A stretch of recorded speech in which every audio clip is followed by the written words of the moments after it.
When Steve first reached out to me and said, we have a women's college that is offering an entrepreneurial program, I said, oh my God, these are my people. I'm coming. I want to be there. I want to be involved. So I'm really excited to be here for this, and I thank Steve for inviting me to speak to you.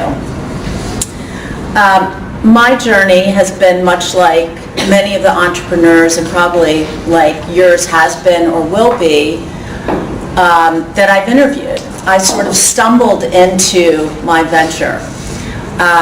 People say, how did you start Venture Mom and why and what is it? Venture Mom is a blog, and the way it got started is on a long car trip with my kids. So when my kids were young, we didn't have iPods with Wi-Fi or downloadable videos. We had a big white TV that you put a VCR in. So I'm now dating myself and telling you how old I am. And we would put the TV in between the seats, and we would have to plug it into the then cigarette lighter to keep it going. And we would put a tape in. It's a square tape called VCR. VHS into the VCR.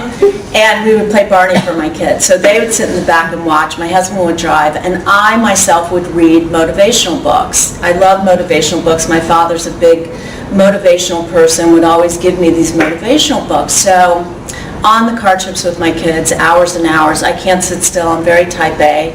So I've got to get something done. I'm going to read some motivational books and motivate myself for my next venture. And so I got it in my head that I could do that too. I'm going to write a motivational book. I'm going to call it 10 Ways to Find Your Fulfillment. And I was going to focus on women. And I came up with my 10 ways, and I had my idea, and I decided I need to pepper my book with stories of people who are motivated, because stories help people understand what you're talking about. So I looked around in my world to see who was motivated. Well, I happen to be a mom, and when I looked around, the women who I saw, or the people who I saw who were really motivated, fulfilled, and happy, were women who had started their own businesses. So I started reaching out to them and said, I'm writing a book and I want to interview you about what you're doing. Well, everyone likes to talk about what they're doing and share their passion and why they started a business. So I started interviewing these women. And I said, how did you come up with the idea? How did you get started? Did you borrow money? How did you come up with your name, the genesis, everything? And I found that I loved writing the stories. And I would finish the stories and I'd say, I have to share this with someone. Well, I didn't have a publisher. I didn't have an agent. I didn't have a platform. And I realized getting a book published was a daunting task. So about this time, blogging was coming into vogue. And I'm all about doing it on a dime. So I said, I could start a blog with very little money. It would be free, and I could put my stories out into the world. Now, I didn't know if anyone would read them or not, but I had this idea. I wanted to share them, so I started a blog. And when I asked for a name, I said, what am I going to call this? I said, well, I've always been an entrepreneur. I come from finance. I ran a hedge fund and grew up running my own company in the finance world. I said, well, I'm a mom, I have a venture, I'm a venture mom. The women I'm talking to, they're venture moms too. So I said, I'm going to call my blog venturemom.com. So I like to say I sort of stumbled into my venture like many of the women that I cover. And I think that the other thing I realized that happened with me, that happens to many people, is that you think you're going down one path and you end up going somewhere else. And you don't know where you're going to end up, but you have to start down the path. So I had this idea for a book and I ended up with a blog. And what I didn't realize was that I had stumbled into a movement.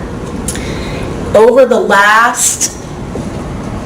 since 2007, 30% of the new businesses, we've had 30% increase in women-owned businesses in the United States. So there are over 10 million women-owned businesses in the U.S. And we generate $1.4 trillion in gross income. The most important thing is the last point on this slide. In every consumer decision, women are involved in 85% of all consumer purchases. So we rule the world. Men have known for years that when we all go to the restroom together, we're planning how we're going to take over the world. But we already rule the world because we control the spending power. And now we're starting businesses at an enormous rate. And so now we have universities like Bay Path to help you start that business. So I've been doing this for 5 years now, and I've spoken with over 250 women who have started their own businesses. And I've learned a lot over the last 5 years, things like commonalities, how they get started, what kind of businesses they start. And I've covered so many amazing stories in everything from food to fashion to products to exercises to kids programs. I mean, you name it. The stories are incredible. So today I want to share some of those stories with you and tell you how they got started, and hope this will spark an idea in you and show you how easy it is for these women and how easy it is for you to set yourself on the path and just get started. So there's a woman in my hometown whose kids play field hockey and lacrosse. She comes into her mudroom every day. There are sticks all over the floor. Lacrosse sticks, someone shaking their head, yes. Field hockey sticks, the broom has fallen, everything is all over the floor. She's like, oh, this is driving me crazy. She sticks them up in the corner. Hour later, they've all fallen. The kids have come in, thrown more sticks and sneakers and everything. So she says to her husband, honey, you have to help me. This is driving me crazy. Will you build me something to hold the kids' sticks? So he gets some wood and fashions a very narrow storage bin that the kids can stick their sticks in, right? Mm-hmm. So, and it is behind the door, so it's nice and neat. When she walks in, the sticks go there, the door hides them.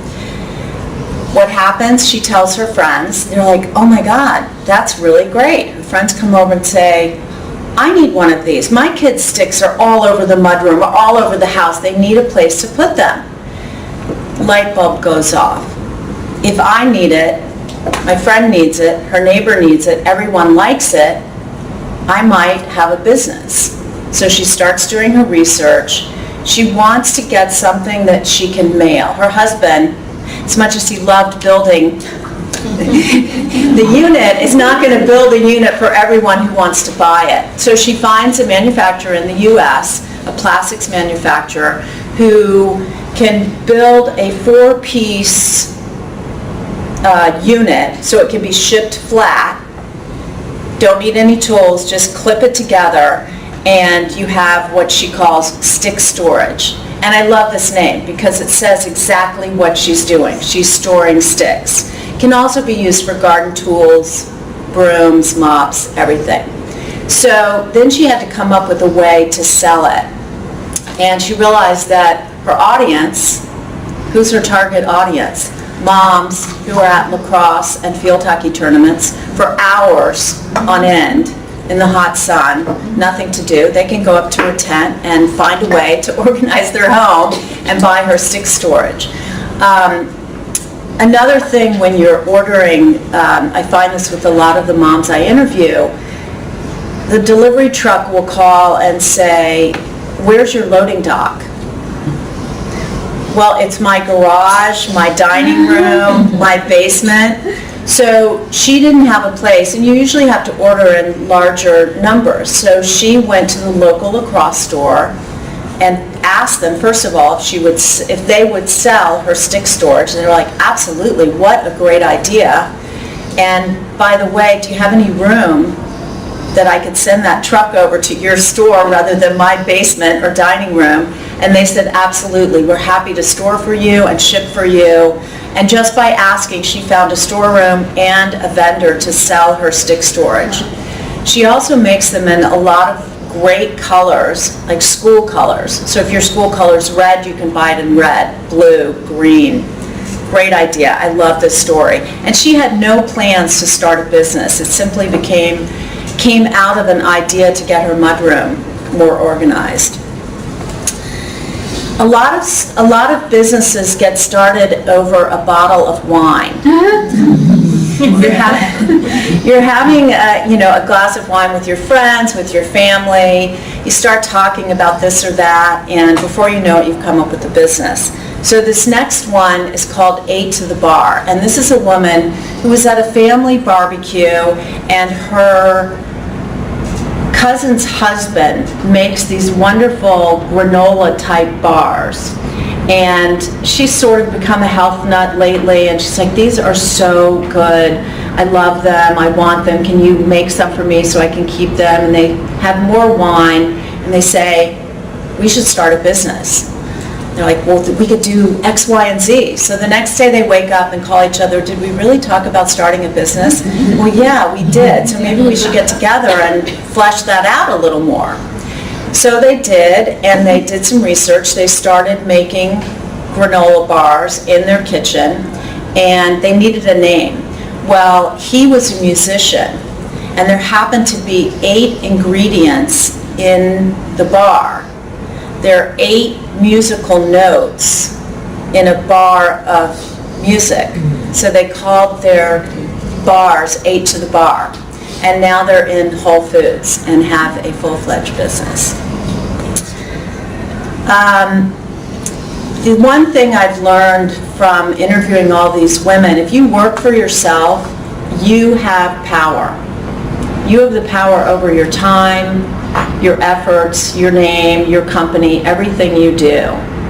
And in a lot of the businesses I've covered, charity has become a big part of what they do, whether they set out to do it that way or not. And this next story is one of my favorites because this is a woman who stumbled into her business and then stumbled into a way to get back. So, little boy can't sleep. He's having nightmares. Every night he gets up, he goes into his parents' bedroom, he wakes them up, he wakes up the little sister, he's having nightmares. The whole family's sleep cycle is totally disrupted. The mom is distraught, I don't know what to do, nobody's getting any sleep, everybody's cranky, we've got to solve this problem.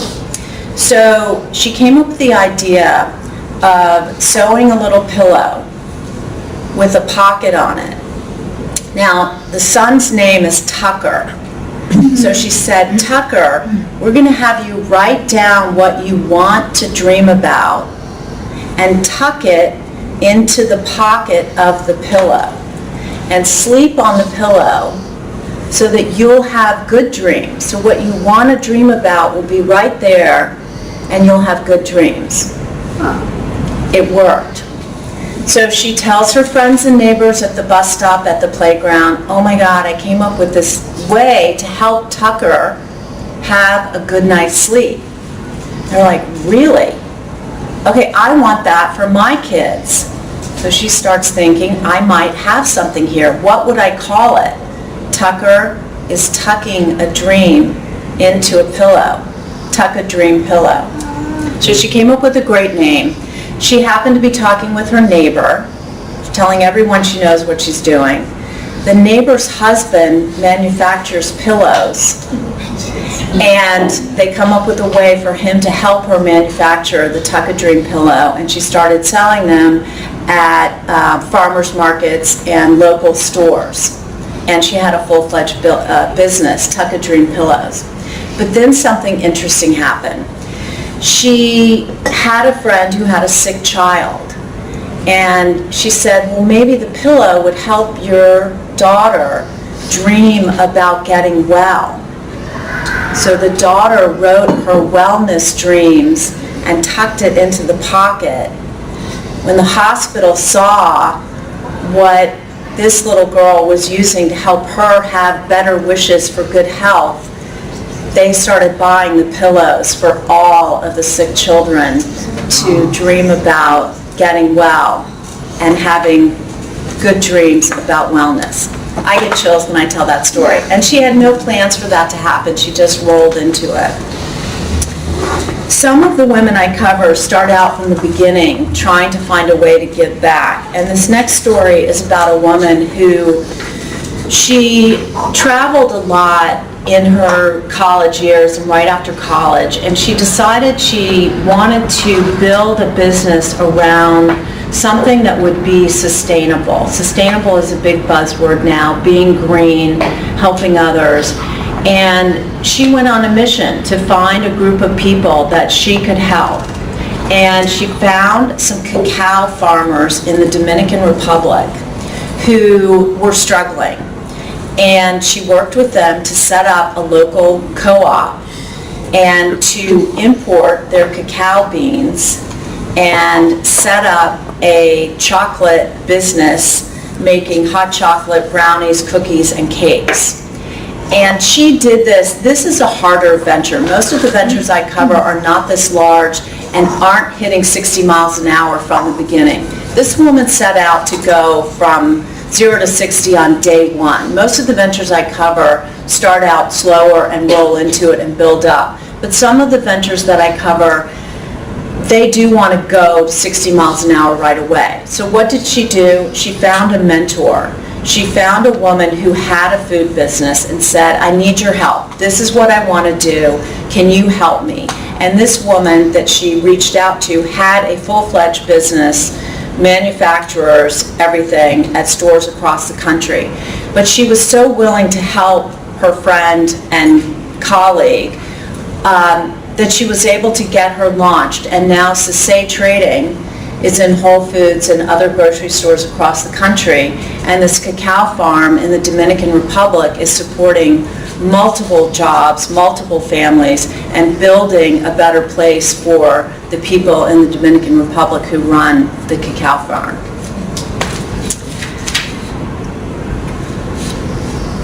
In this world, not when I had my big square TV with a VHS tape, today, research is so available at the click of a button. If you want to start a chocolate business, you can go online and be sitting at your desk for days, weeks, years. All of the research is right at your fingertips. And that is something that we didn't have. So for you to be able to look at what others are doing and read about other people's stories is a huge advantage over women in the past. Out of these 250 women, I've come up with 5 commonalities that I've seen that generally lead to success and lead to happiness. And the first one is the biggest one, and you'll hear this a lot. If you build a business around a passion or something that means so much to you, you will be successful. And a lot of times, it's something you're already doing in your life. You might not realize that you could build a business around it. I've got a few examples up here. I have a woman who made belts for herself, and other people complimented her on the belts. She said, well, if other people like them, maybe I should make some of my belts for them. She now has a belt business. That's something that I think when somebody compliments you on something, pay attention, because you might think that everybody can cook, but not everyone can. But maybe you can't put together a photo book, but someone else can do that in their sleep and in about 5 minutes have a beautiful photo shutterfly book of an event in your life. But the person who can cook doesn't know how to do that, and you don't know how to boil water. So don't think just because you do it well, everyone does it well. Food products are a great idea for businesses. I've covered a lot of cookies, granolas. This week's story is on a woman who started tomato sauce to honor her brother, who They used to make tomato sauce in her father's kitchen, and now she has a tomato sauce business and sells at local specialty stores. The one in the corner is an interesting story. A woman was a personal trainer, and she had a baby and was walking her baby. That was part of her day, but she decided she wanted some company, and she wanted to work out while she was walking her baby. So maybe she's doing lunges while she's walking, or she's doing fast walking, slow walking, up a hill, down a hill. She said, well, if I want to do that, other people want to do that. So she sent out an email to friends and family and said, I'm going to have an exercise class with your baby in the stroller. I'm going to call it Stroller Stride, and I'm going to meet me at the park. So it cost her nothing to start. She charged $10 per person, and she did an hour class. She now has franchises all over the country called Stroller Stride. So what is your passion? What is something that you do in your life right now that people compliment you on? What do you have that you can't wait to get to? Something you're like, oh, I can't wait to do that thing. Something that you wake up in the morning and you're passionate about. The second commonality that I found is that most of these women have no plans to start a business. And they don't have a business plan. They don't even have something written on the back of a napkin. They sort of just roll into it. Now, I think once you get started, you need to sort of think about where you're going and what you're building and what you're charging. But most of the women that I've covered have nothing. They just get going. Somebody says, I like that. I want to pay you to do that. Will you make one of those for me? Can I come? Will you come to my house and organize my closet? And they're like, I have a business. I'm going to get started. So that's the second commonality. They have no plans whatsoever to start a business and no business plan. So when someone says, oh, you want to start a business, you need a 100-page business plan, you don't. The second thing is, third commonality, most of the businesses are self-funded. So when those naysayers say, oh, you're going to have to borrow money, you don't. The majority, I would say 95% of the women that I've covered have done it without any money or very little, or they've self-funded. And if you're starting a service business, in this world today, all of us have a group of followers. I mean, everyone could probably put together an email list of at least 50 people, right?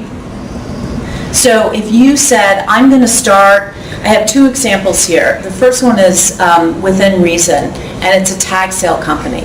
Two women started chit-chatting at the bus stop and said, you love to go to tag sales, I go to tag sales, maybe we should run our own tag sales. Okay, well, let's try that. What are we going to call it? And the name is funny because they said, well, we'll do anything within reason. So they called it Within Reason. They put it on an email, and within a week, they were booked for months out. So it cost them nothing. They built their logo online and told all their friends and family and said, will you tell all your friends and family? So those of you that are my age, you know the commercial herbal essence. You tell one friend, I'll tell one friend, and it goes down. Well, if you ask your followers to tell their friends, you will spread the word. And that's one thing, I think, when you have a business, tell everyone you know what you're doing.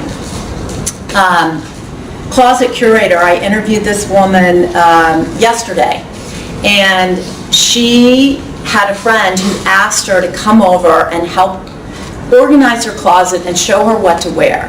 I mean, you have friends who can put together an outfit in about 5 minutes. I'm not one of those people.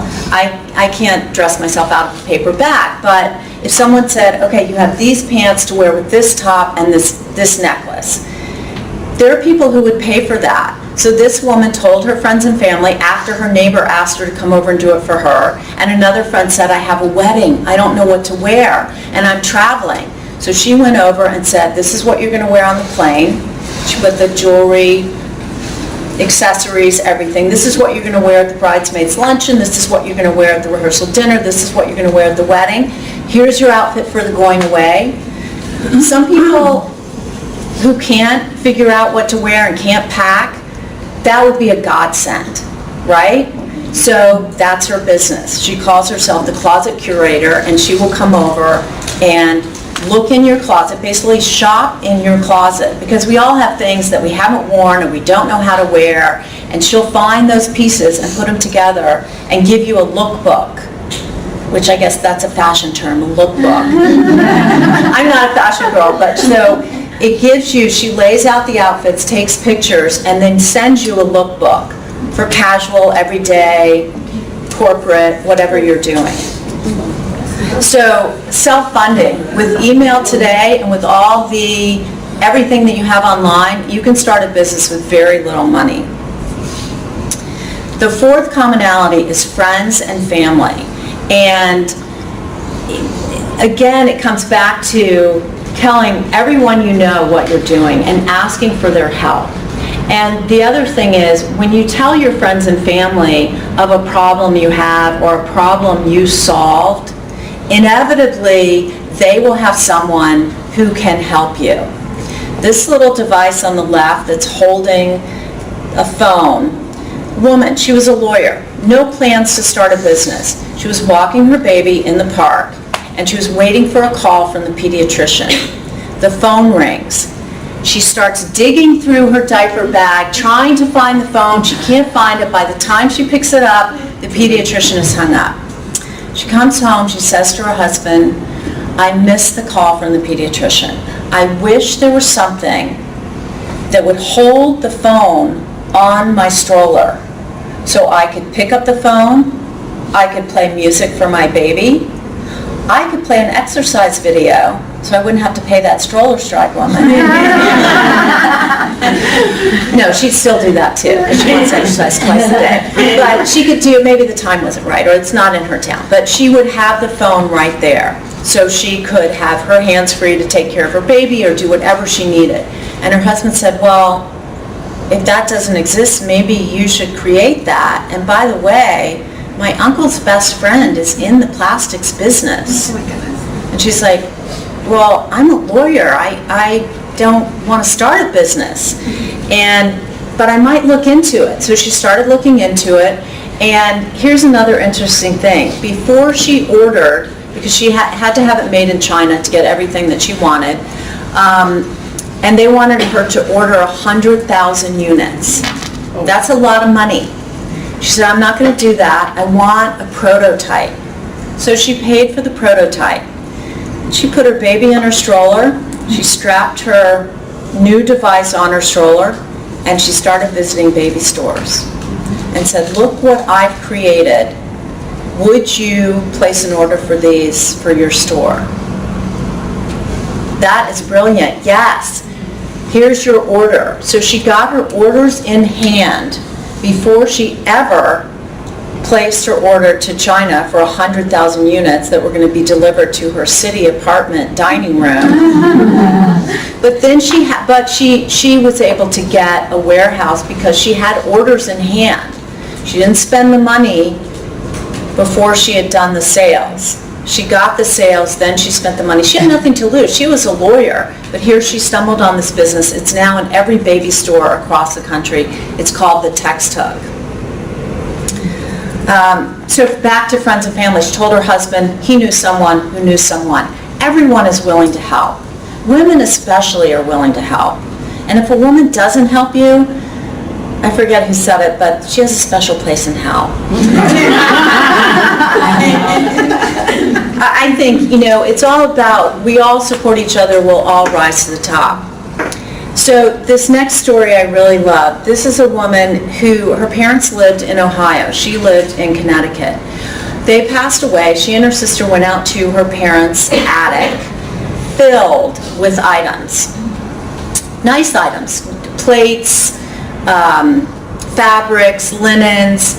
Well, she's in Ohio. She's got to get back to her family. She says to her sister, you know what, I've heard of this thing called eBay. I'll just ship everything to my garage and I'll sell it on eBay and we'll split the money. Perfect solution, because the house had been sold. She needed to clean it out, but she knew there were some valuable things there. So she went back home, and her father, Pasta Fazul, okay, used to call it Fasta Fazul. That was his nickname for the Fasta Fazul dish. So she decided that would be the name of her eBay shop, honoring her father. So she started an eBay shop selling these things that she had found in her parents' attic. They all sold, and she said, my goodness, I have a business here. So she started putting the word out to her family and friends that she would buy your items. She didn't want to be consignment. She would buy them, and then she would resell them for you. So that's what she did. And she grew so large, selling items out of her garage. She tells one story. She went to a consignment thrift store and found a belt. Well, it happened to be a Christian Dior belt. She paid $1 for it. She sold it for $1,500. And she was making at one point $150,000 a year selling things out of her garage. And she started, it cost her nothing to start it. She eventually hired women to help her pack and ship things. She did her research online, so she learned what china was valuable, what people collected, so that when she went to a tag sale or a flea market, she knew what she could make on each item and if it was valuable for her at that price and what she could sell it for. And that started through friends and family, doing something for family, reaching out to friends, telling her network of people. So that is the fourth commonality. When you have something, tell everyone you know all the time what you're doing. Own it and let everyone know it. Now, the fifth common theme, we're all scared. It's really frightening to put yourself out there. I will tell you, it took me 2 weeks to hit the send button on my first blog post. I thought, well, who's going to read it? I'm sure I'm going to have typos. Nobody cares. My friends are going to say, what are you doing? What is that thing? I don't know. I don't want to read the story. So, and I get this a lot. Everyone is scared, but you just have to put yourself out there and give it a shot. And after I put my first blog post out, and I was going to do it once a month, well, everyone's like, you have to talk to my sister, my cousin, my neighbor. She has a business. I loved your story. I was like, really? Because once I hit the send button, I said, I can fail now. I'm done. I did it. I'm good.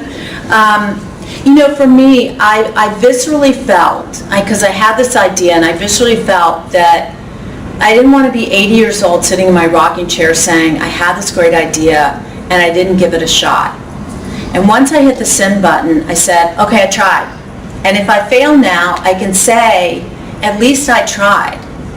So it's better to fail trying than to succeed doing nothing. You've heard that before. So, but knowing, I think that everyone is scared to start a business. Everyone is scared to put themselves out there. But we just have to do it anyway. So that's the fifth common theme. And what you get is you meet all of these like-minded women, like all of the women here today, in that women who want to start a business and want to start something on their own and build a business around a passion, we all have the same goals and we're all striving for the same things. And of the women I've interviewed, their products in major department stores, in Whole Foods, in grocery stores, they've made enough money to pay for their kids' college. Maybe they've only made enough money to go on a shopping spree or for a wardrobe. But it's, maybe they've made enough to support their families. There are a lot of single venture moms. Maybe they have full-time jobs, but they start a business venture on the side to have extra spending money for a vacation or something else. Or maybe it's something that they're really passionate about and feel that they have to put out there. So whether they make a lot of money and succeed at these heights or just at these heights, it still leads to happiness and flexibility. And there's a class, one of the most popular classes at Harvard Business School is about happiness.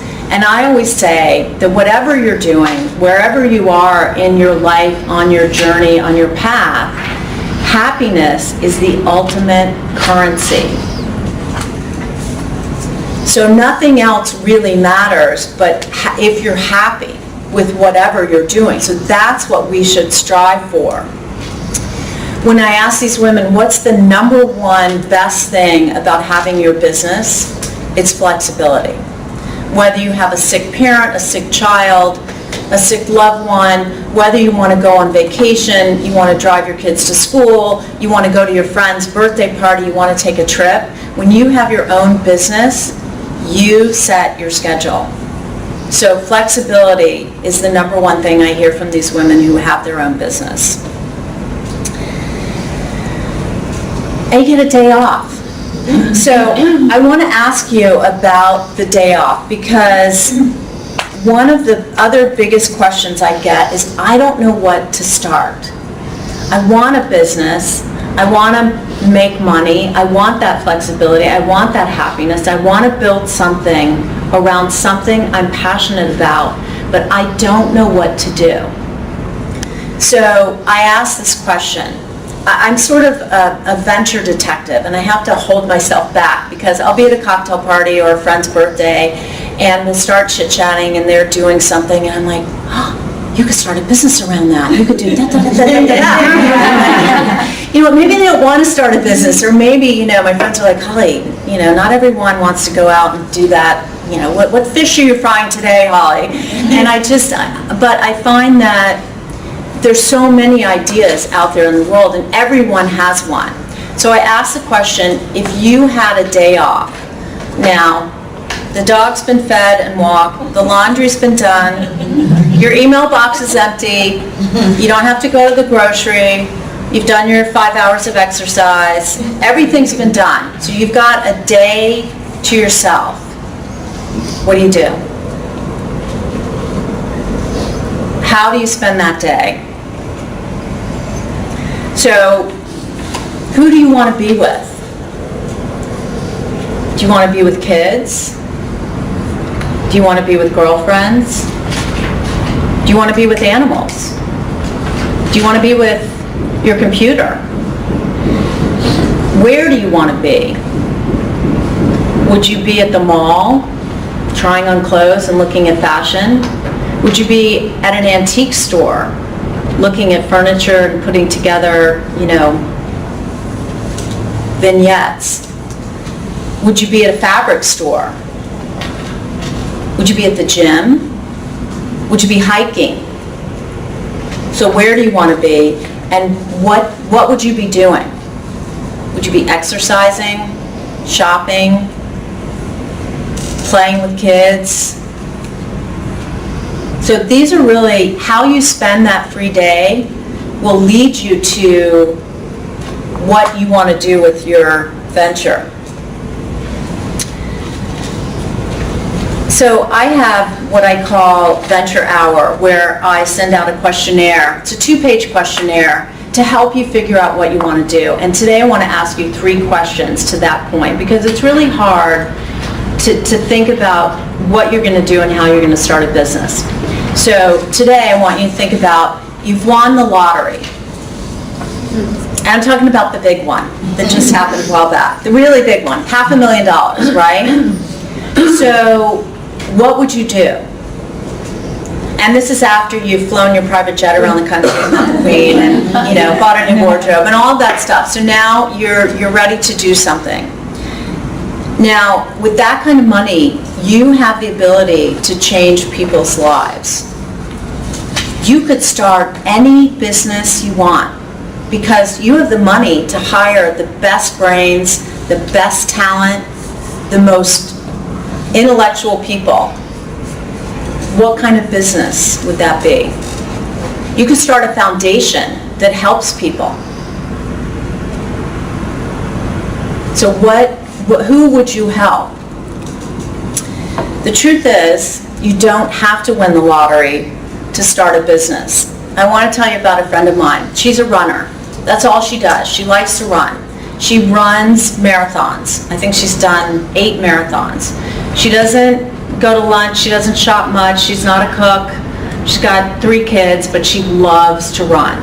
So when I talk to her at a cocktail party, I'm like, but the other day we were talking, and she loves the show Orange is the New Black, right? It's about female prison inmates, and she started watching the show, and she found it so interesting. And she started thinking that she wanted to help female prison inmates. That she was so moved by the stories of the women, and it's written by a woman who was a female prison inmate. And so her love of running, female prison inmates, how do you combine the two? So of course I'd had a glass of wine, and we were chatting, and I said, well, my gosh, there's so many ideas. You could collect old running shoes from your friend, donate them to the prison. You could reach out to Nike or New Balance and say, I want to start a program where you donate running shoes to female prison inmates. You could reach out and find which female prisons don't have tracks and raise money to have tracks for female prison inmates to run. You could start a running blog or a running newsletter, however you could work with the prison. There became an issue that she might not be able to visit the prison or teach them in some cases, but in the cases where she could go and teach them to run. She could do it in the form of a newsletter. All of that costs nothing. And she has actually started doing this and reaching out to female prisons to see how she can take her love, her passion of running, and give back by helping the prison inmates start a running course, which makes them healthier, happier, and live longer. And sharing her passion with other people who might not have the ability to run because maybe they don't have shoes or a track. So you don't have to win the lottery to start something that means something to you, means something to other people, and might make money along the way. So another question I ask when people are trying to figure out what they want to do is, imagine you're on the Today Show. So you're sitting there with Savannah and Matt. I mean, maybe you're a Good Morning America person and you're watching, I don't know who's on Good Morning America. I watch Savannah and Matt. But, so now if you won the lottery, they'd have you on to talk about that, right? Mm-hmm. But let's say they're having you on to talk about something else. What are you talking about? Why are you on the show? Are you there because it's a book you've written? Are you there because you've created a product that solves a problem? Are you there because you created like the best tasting granola bar in the world? Or you organize people's basements in 5 minutes? Or you have an art class for children? Or a music class? Why are you on the Today Show? Why would you want to be on the Today Show? When you think about this, it really taps into what means something to you and where you see yourself, like writing your headline that Stephen asked you to write at the beginning. What is it that you want to be recognized for? So I charge you to be a venture detective in your own life. What do people envy? What talent do you have that people say, I wish I could do that? What thing do you make that people say, that solves a huge problem? I want one of those. What creative thing do you make? Maybe it's a necklace that people say, I love that. I would buy that if I saw that in the store. So these are all questions when you're trying to figure out what you want to do to ask yourself. And the final thing is to ask, what brings you great joy? And this goes back to your day off. So when you find yourself, just smiling and saying, I want more of this. This is that thing that I wish I could get to every day. It's the flow, like when you're running and, you forget where you are. Or you're hanging out with your kids and everybody's laughing, nobody's fighting. There's no nitpicking going. Everybody's happy. You're like, oh, this is the best moment. So what is that? What is that piece of your life that you want to find more of? The money. If you're a mom, you know you've been doing a thankless job for years with very little pay and very little positive feedback. It is the greatest job in the world, but whether you're a mom or not, when somebody pays you for something you've made or something you do for them, that is an amazing feeling. And I don't care if it's $5 or $50,000. That is an amazing feeling when somebody pays you for something that you do. Now, as women, we don't always own our value. So, I said you don't need a business plan. You need to know what you're charging, and you need to be very upfront about that. I am going to come over and set up your kids' playroom for educational play, and I'm going to charge you $150, and I would like a check before I begin. Why can't we say that? Why can't we say that? It's really hard. I don't know. It's something about owning what you're worth. I'm going to come over and pick out your outfits for the wedding, for the weekend. And I charge $150 an hour, and I would like to be paid up front. Could you please write me a check? So own your value. I want to finish. So here's my simple plan. I'm all about simplicity. In my book, I give you 1 week to come up with I give you 3 weeks to figure out what you want to do. I give you 1 week to come up with your name, 1 week for your brand, pick your colors, pick your logo. So in 12 weeks, you've gone from your idea to your income. I'm all about simplicity. My plan is simple. Figure out what you want to do, get organized. Now, not perfectly organized. When I say pick your colors, pick an orange. It doesn't have to be the exact perfect color of orange, right? As women, we're perfectionists, but then you're not going to move forward. Pick a color, pick a name, move forward. And the third step, put it out there. Tell the world what you're doing via email, via flyers, via word of mouth. Tell the world. That is my simple plan for you to get started. Remember, entrepreneurs have the power. And I love this quote by Sheryl Sandberg. It's the ultimate luxury to combine passion and contribution. It's also the clear path to happiness, which I remind you is the ultimate currency. So I'm going to finish with one final story, and this sort of sums up everything I told you today. So a woman, she had a job, her son was ADD, and getting him out the door in the morning and to bed at night with his homework and everything was a nightmare.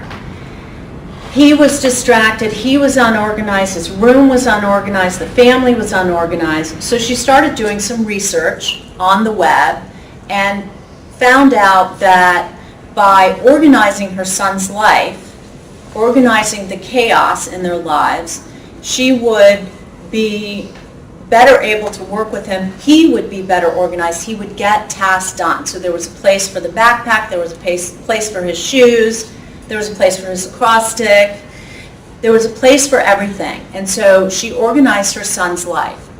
Well, what happened? She told her friends about it and said, oh my God, my life is so much better because I've organized my son's world and our world at home. And they're like, well, we need that in our house. Would you come over and do that? Well, I guess, sure. So she did it for her. Word spread. So she's home one night with her husband, and the phone rings. Picks up the phone. The woman says, I heard that you work with children to get their lives organized. I want to pay you to come over and do that for my child and my family. She says to her husband, oh my God, honey, somebody wants to pay me to do what we did for our son. I don't do that.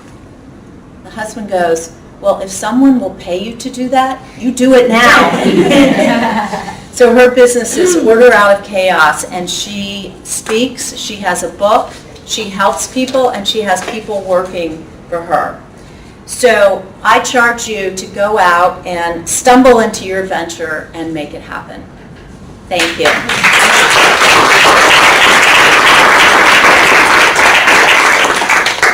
One of the things about being an entrepreneur is asking the right questions, and so and reaching to people who you don't know. So I'm going to urge you during our breaks today to reach out to Holly, but we'll take one question because we need to move on. Any question out there? Anything? Yes. Can we have a glass of wine? Yes.